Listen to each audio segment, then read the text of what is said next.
All right, it's raining out, and I'm gonna make some 10 gauge for this upcoming waterfowl season.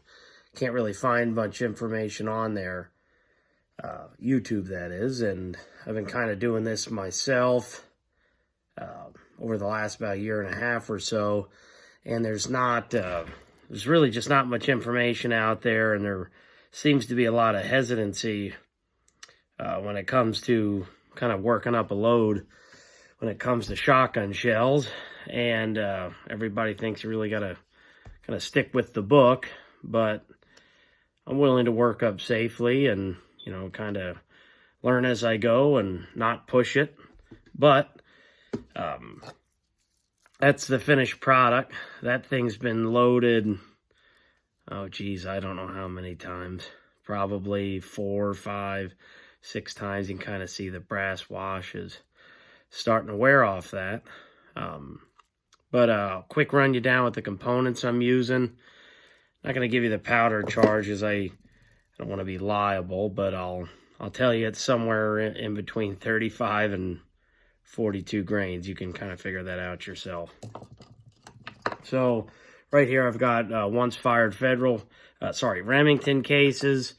I do use Federal cases as well.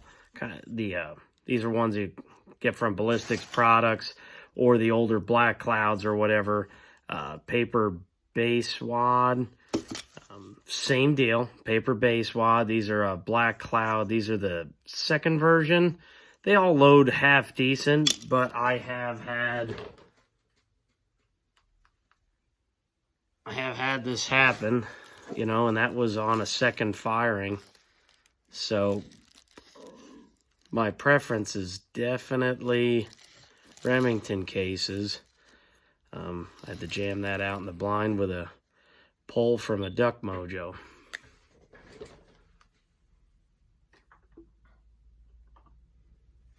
But hopefully these Remington cases come back in stock, because I was buying them from Precision Reloading, and since Remington wasn't making ammunition for a little bit, hopefully they get their butts in gear, and now the Vista Outdoors has them and starts making some ammunition again and start selling some components.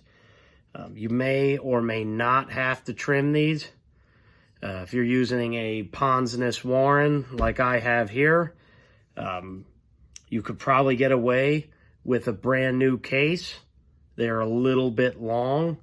If you're using a Mech 600, Size Master, something like that, like I originally used for the first year and a half,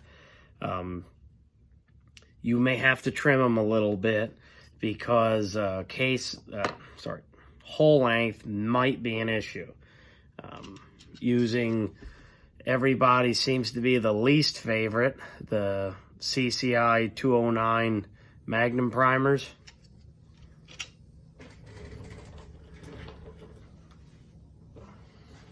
Alliance steel powder. I don't really know if there's anything better. This will be a duplex load. This is some 1-shot. Some old 2-shot. It's going to be an 1 5/8 ounce duplex. So I always put the bigger pellets on the bottom, smaller pellets on the top. I've patterned 1 over B, B over BB, 2 over 1. I've tried it vice versa. I've tried mixing. Really seems like if you're doing a duplex load, put the heavier pellet on the bottom, lighter pellet on the top. You go over here, let me zoom in, and you can see that I'm just weighing each charge by hand. You probably actually don't have to do that. I have found that this RCBS Uniflow with a baffle drops almost right on the money, within a tenth or two of a grain, even with steel powder. Pretty darn accurate. I measure each one, and I just adjust the base up on this powder trickler, RCBS as well. It's a 2nd gen, and that's what I use to get up to the correct amount. So I'm using 41 right now. and precision reloading wads. These are my favorite. I've used a bunch of other ones, ballistics products, but their big thing is they love being out of stock. And the other thing is, I do believe that these wads are better. You can see they are thick. They can protect with the bigger pellets. You don't have to worry about getting the Swiss cheese and using Mylar and all that nonsense. These darn things pattern well.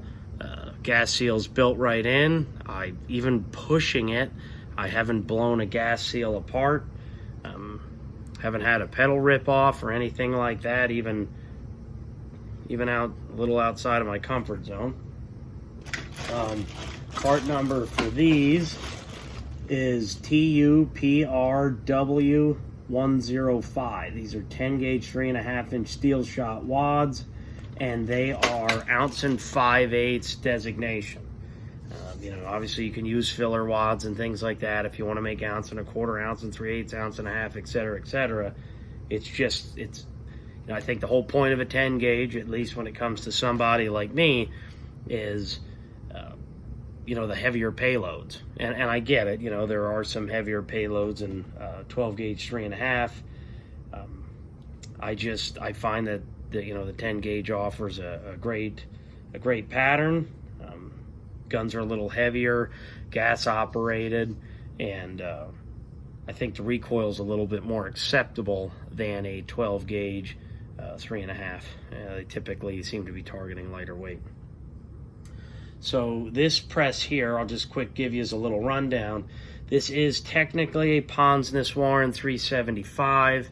However, this is an old press. I think it's 1977 or something. I bought it off eBay just maybe a couple months ago. And the beauty about this press here is that it really makes a factory-like shell. I mean, you can see that nice taper on it. There's a separate die function on this station right here.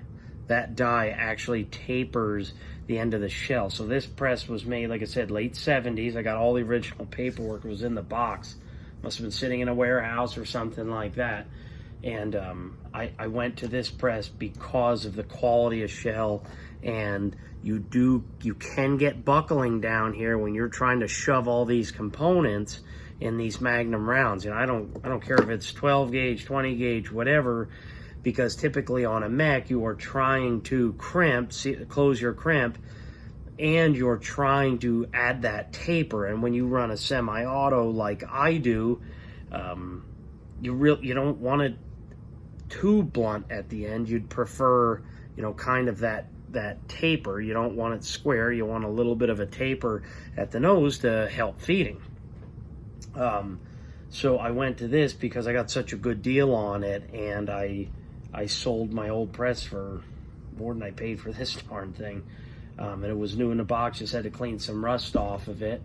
But I think they call this like a Magnum 10 or something. I don't remember. I'd have to find the paperwork. If anyone's interested, I can make a separate video on this press. I just want to give you a little bit of a rundown because this is a custom, custom style press. I think they're still built to order to this day.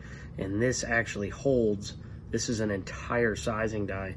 I don't know if you can actually over crimp a shell and buckle it. I think you'll just end up ruining the shell, ruining the crimp.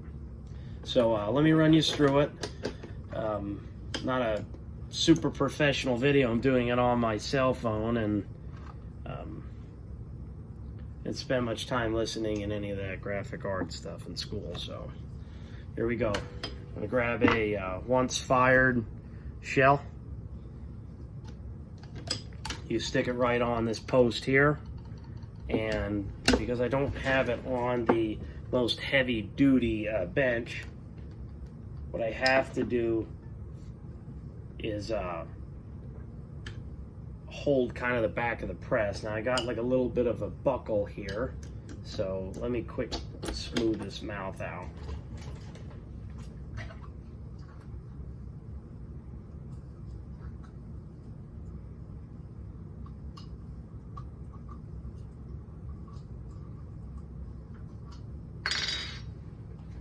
Some of these shells are pretty old, but you could see this holds the entire shell. Now, I actually would prefer to get down a little bit more and get some more crimp, pre-crimp. So I might stick this on a lathe and just, you know, keep that chamfer, same angle and everything, just maybe take it down like 50, 60 thou. See if I can get a little bit more taper crimp. Sorry, not taper crimp, I mean pre-crimp. If you guys have ever seen any ballistics products, pre-crimp, they're that brass looking, you know, 6-point, 8-point, whatever you want to get them in. This has the same thing, but it's actually all steel. These are incredibly well-made presses. Let me show you here real quick, give you an idea. And it's this this component right here, and it's on a ball bearing. And these guides, what these little spring loaded fingers do is they catch the one of the grooves of the shell, one of the points of the star. All right, so it's a manual operation. So what I'll do is put a primer in. So I'm going to knock out the old, go a little bit past, make it nice and flat. You see, I got the primer in there. I've already got 41 grain charge ready to go. I guess I didn't hold to my end of the bargain of telling you what I'm using. Use it at your own risk. All right, so I'm going to come over here. I keep it separate to the scale as I'm working because I do not want to interrupt the scale. Now, I'm not expecting the most beautiful crimp on this one. I kind of jacked up the mouth a little bit. Ram the wad in. Kind of see that wad in there. I really gotta, if I keep making videos, I gotta do a little bit better job with that. So you'll be able to see me kind of over here. I'm gonna move this out of the way. Take a scoop. Remember, there's 7,000 grains in a pound. So ounce and 5/8, you do the math, is about 710 grains. I usually put a lucky pellet over.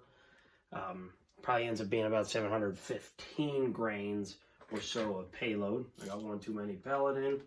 So I'm going to put number ones in first for half of the payload. Let's take a scoop of number twos that I recycled out of some old steel shop. All right.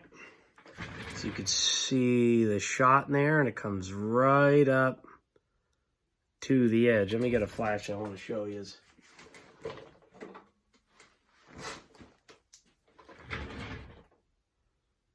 You can see the shot in there, right?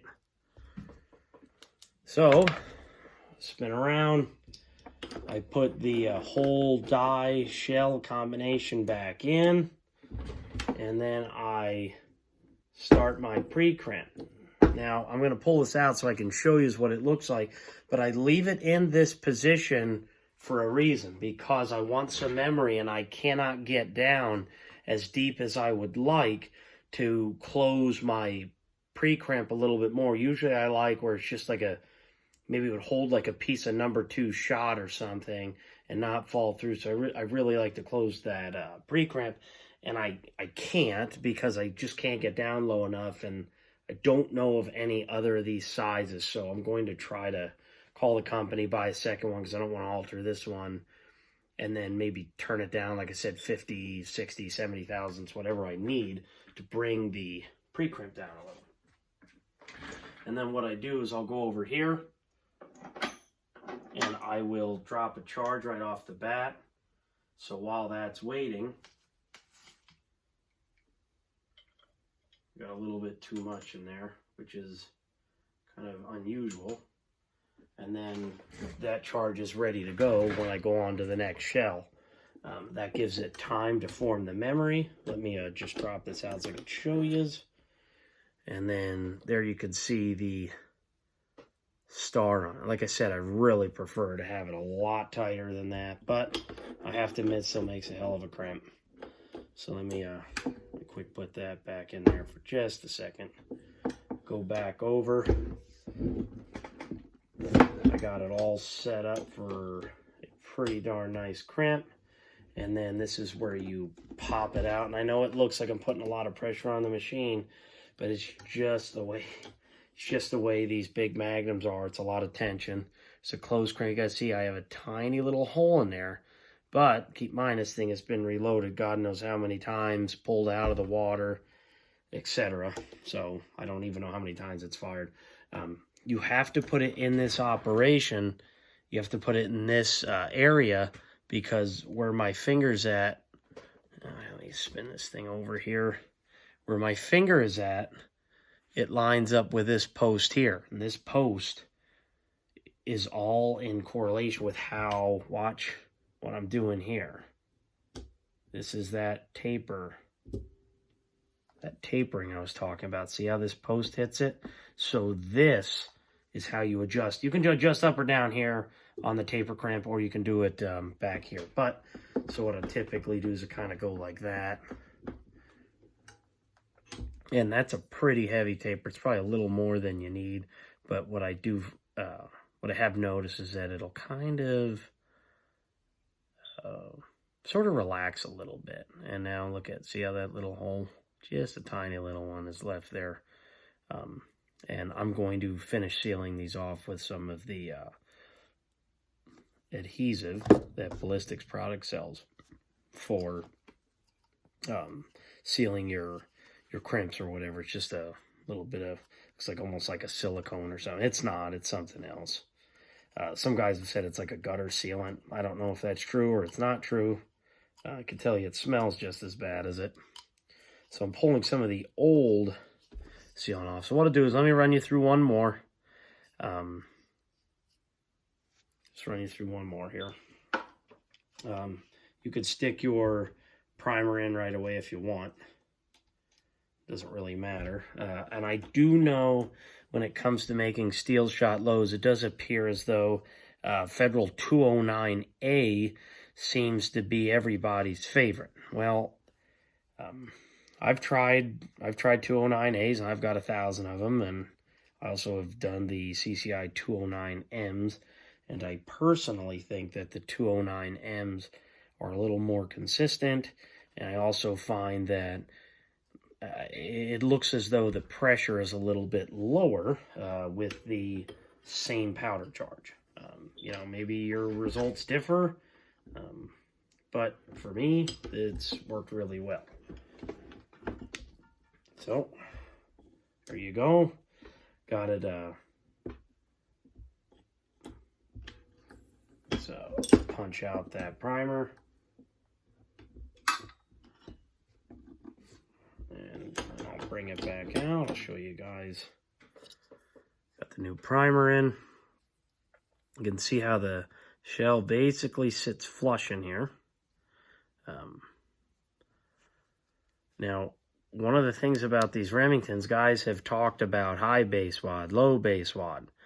Listen, I haven't been doing 10 gauge that long. I do have some older shells, but I don't know how old of a shell you need, or if it's just a certain variety. But these are a clearish, whitish base wad, and they are low base wads. If you measure with your calipers on the inside, you have just a hair over 3.1 inches of space in there. Federals are, they're actually, no, these are hair over 3.1. Federals are just a pinch under 3.1, so very similar results. Everything straight wall, you're good to go on that. There is rumor of a high base wad. I have not seen any. I've not run into any. I pick stuff up at the range if I can find it. I've shot some shells from older boxes. I can't find any, so maybe they're in lead versions for turkeys or, you know, buckshot or something like that. But it's, I've never seen any, so I'm not sure. So once again, going back over on my 41 grain charge, generally speaking, I'll use a funnel like this, and that'll help kind of open up the mouth a little bit. Another precision reloading wad, right? And you'll probably notice there's some white dust on this, and that's that mica wad slick. I even added to my shot, just maybe like a 3cc scoop to a 10-pound bag. Once again, so you guys can see the wad. A lot of space to fill in there. It's 1 5/8 ounces. Definitely not for a pipsqueak. So make 355 grains of number ones. Like I said, I'm just a hair over, about 3 grains over. So it'll end up being, instead of a 710 grain charge, it'll be about 715 or so when I'm done. Do another 300 and one more pellet, I think. 355, so it's actually about 713 on this particular one. So you can see the shot in there. Now, typically I use nickel plated shot, but in this case, these were cut down shells, old 12 gauge, 3-inch, they were 1.5 ounces. Slow as molasses in the wintertime. I'm not shooting ducks with those, and was unsure of how good the wads were as for barrel protection, because back when steel shot came out, everything was kind of based on a lead load and velocities, and you know, that just doesn't work for killing ducks and geese nowadays. So once again, I'm going to let this sit, form some memory in that pre-crimp, go back and drop a powder charge for the next shell. It's right at my chosen 41. Like I said to you, this Uniflow with a baffle is really something else. Absolutely something else.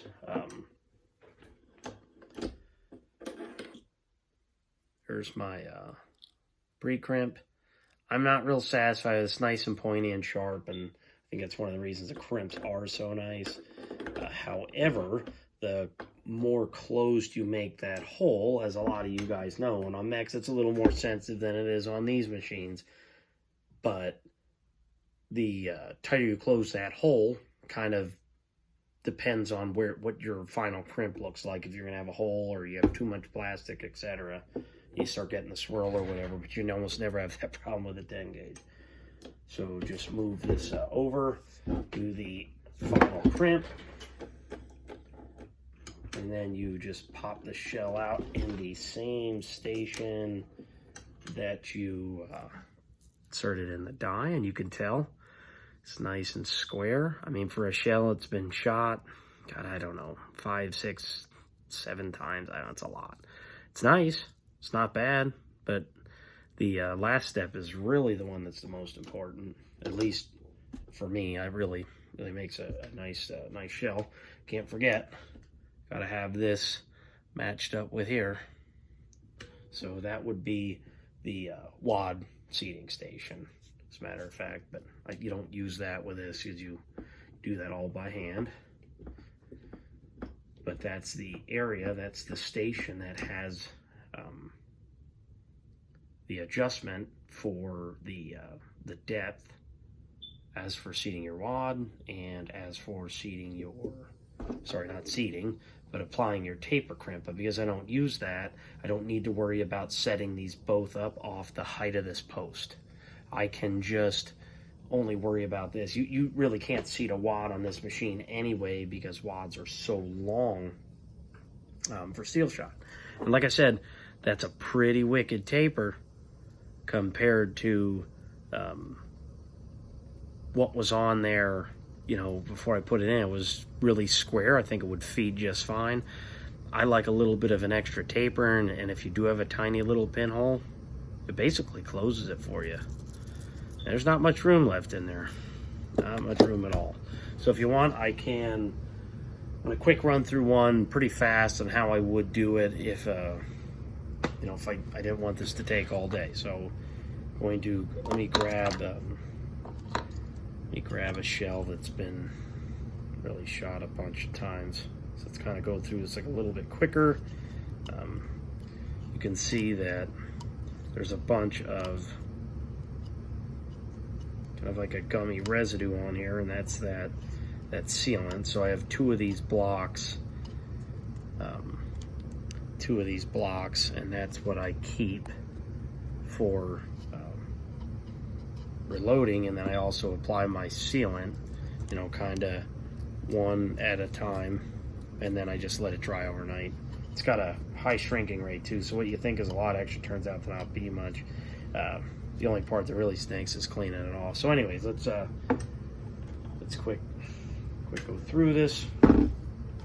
Generally speaking, how I do it is I insert the shell on the pad to put the sizing dye. I put the primer in. Like I said, I grabbed the back of the press. It's really tough to get these shells in there. Kind of heard the primer pop out. Goes through, gets stuck in like a little trap door. If you're familiar with a Dillon, it's a similar situation. So shells in, primer's in. Gotta love that.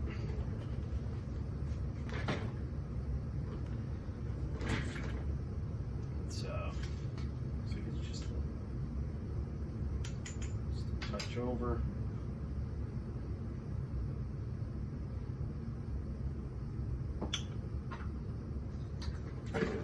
Like I said, I kind of do that, open up the mouth a little bit. I've got 2 benches myself, as you guys can see, and it really helps when you're jamming these wads in by hand. Now you could use the machine if you wanted after you did this, but then you're pulling in and out of the machine a bunch, and I just don't find it to be necessary. To give it a bunch of good taps. You guys can see the wad is in there. Back we'll measure 355 grains of number 1 steel. I was way over on that one. You get the hang of this after a while. You kind of realize 1 or 2 pellets toward the end. Just grab them with your hands, put them in. I know what some of you are probably wondering is, you know, what's the duplex loads? Just do 1s, 2s, BBs, Bs, whatever it is. I really like duplex loads. I started using Winchester Expert Snow Goose and 3-inch 12 gauge a couple of years ago, and man, they're a hell of a shell, and I'm typically an expert hater. So just find these shells and find the duplex loads and open my eyes to it. And I noticed Federal and some other companies are partaking in duplex loads as well.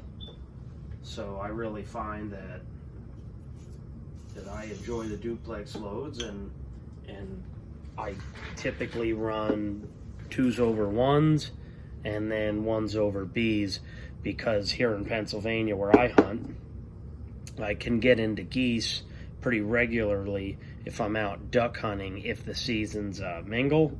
I also hunt, you know, Maryland and stuff like that. So I like 1s and 2s then, because typically I'm not hunting geese down there, and I don't get into them all that often anymore. So once again, stick it in the pre-crimp, kind of leave it there for a second while I'm going to get my next powder charge ready. And it's at 40.8. I just 2 times I turn the handle. Looks like I'm just actually over just a hair on that one. Yeah. Looks like it's probably just a heavy 41. So I've got a nice crimp. I go right over, close the crimp, come back,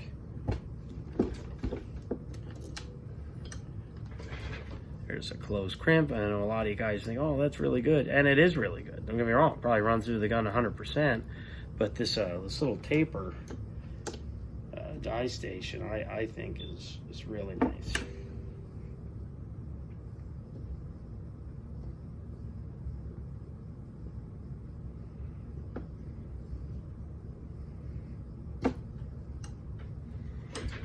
I think this head's got a burr on it, got a little stuck in that station.